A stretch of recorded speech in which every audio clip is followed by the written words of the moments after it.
Welcome to Excel 101. In today's video, we will review the key components of Excel's user interface. An Excel file is typically a workbook, and a workbook contains more than one worksheet. Inside a worksheet, the space is divided into columns and rows. The intersection of a row and a column is a square which is called a cell. When I click on the cell, you see it gets a solid border telling me that this is an active cell. One can identify each cell with a unique identifier made up of its column letter and row number. For example, when I select the cell containing the text name, the cell's unique identifier here is B2. When I click on Next Math, the unique identifier here is C3.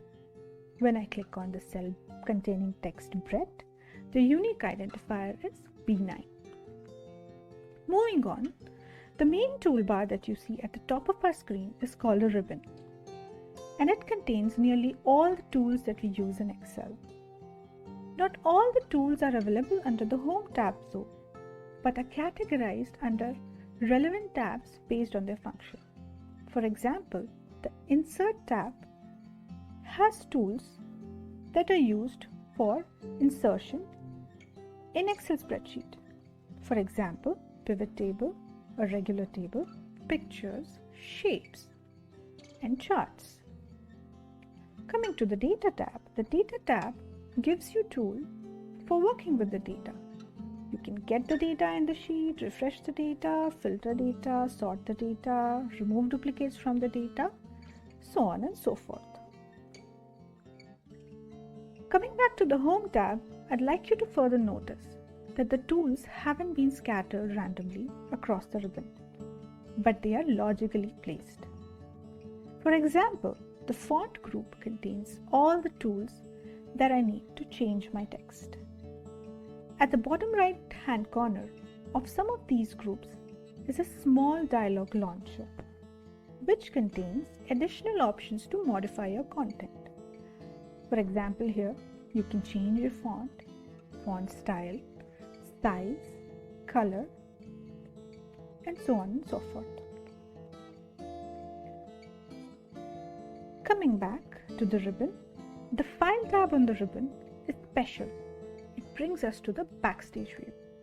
The Backstage view contains all the options we need for managing our file, like opening a new file, opening an existing file, saving our worksheet as PDF, printing the data in the worksheet, exporting the data, and closing your workbook.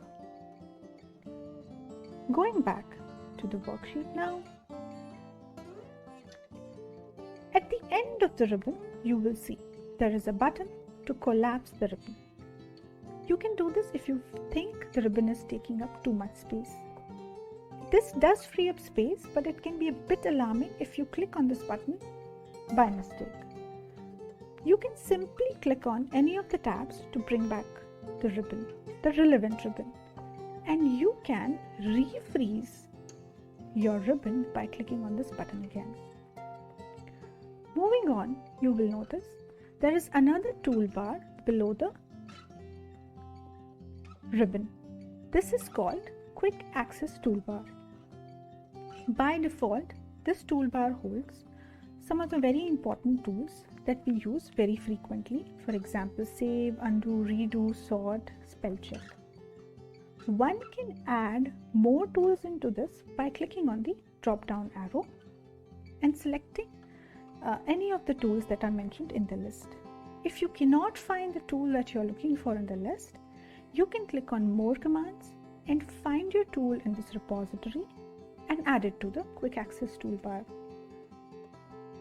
For example, I'm going to select the Sum function here and I'm going to add it to my Quick Access Toolbar. It is also very easy to remove these tools from the Quick Access Toolbar by simply right-clicking and clicking on the Remove from Quick Access Toolbar function. Moving on, right below the Quick Access Toolbar, you see a formula bar. The primary function of the formula bar is to show the text in the cell that is selected. You can also directly modify the text here into the formula bar, and you will see that this is reflected in the cell on your spreadsheet. Furthermore, at the bottom of your workbook is another small bar which is called a status bar. The status bar allows you to see whatever is happening in your workbook. For example, if I were to select some numeric data on my worksheet, you will notice that at the bottom right corner, the status bar gives me the average, account, and a sum of these values. The status bar also holds function to change the view in which you view your data. There are 3 basic views that you can select from here. It also allows you to zoom in or zoom out of the worksheet. The last thing that I want to do here before we close our overview, to show you how you can close your worksheet. You click on File, Close, and you may click on Save to save your workbook, or you can click on Don't Save to discard the data and simply close the workbook. I'm going to click on Cancel, and I'm going to stay in the workbook and continue working on it. I hope this was helpful. See you soon.